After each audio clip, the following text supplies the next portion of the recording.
are protesting is large-scale immigration enforcement raids. What you're looking at on the left-hand side of your screen is this protest from the sky. The helicopters are directly above me. You saw, I'm sorry for the noise, but you saw tactical officers on things like Bearcat vehicles, flashbang grenades on the city streets of Los Angeles, which largely felt like, as some people described in local media, that the military was on the streets of Los Angeles. Historically, the Los Angeles Police Department does not cooperate with immigration enforcement efforts. The Los Angeles County Sheriff's Department does not cooperate with immigration enforcement efforts. But when you have got ICE in Los Angeles showing up reportedly at Home Depot, where many undocumented people go to get work as day laborers, you know the National Day Laborer Organizing Network well.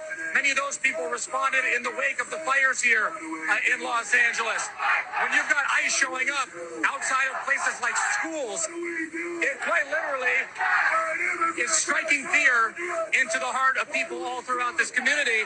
And it is, I think it's fair to say, the worst fear of so many people here who live in Los Angeles and who have heard President Trump threaten that they would do this. But when this day comes on a Friday morning that stretches into a Friday afternoon, people in Los Angeles are mobilizing and they are very upset.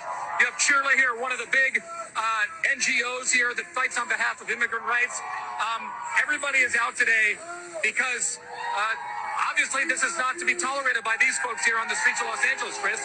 Yeah, and just to be clear here, my understanding of these raids today, these were just workplace. It wasn't like there was some list of people who they suspected were dangerous or guilty of crimes. These were, we've seen more and more of these basically workplace raids, like show up to a place where people are employed and doing a job and go in, right? That Chris is absolutely right. What this regime is doing over and over again is that the dehumanizing propaganda of Donald Trump, where he tries to convince us all that the only people that ICE is rounding up are thugs and violent criminals and gang members, and it's for the safety of the American people. So we need to let ICE obliterate our rights and go ahead and carry out these raids and terrorize neighborhoods all across the country. The American people are seeing that that is a complete load of horseshit.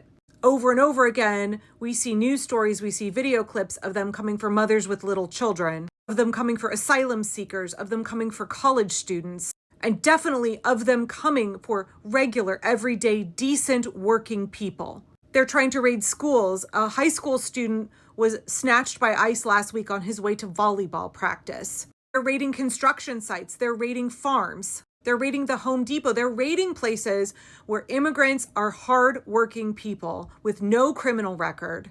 This is not about making America safe or great at all. This is about instituting an authority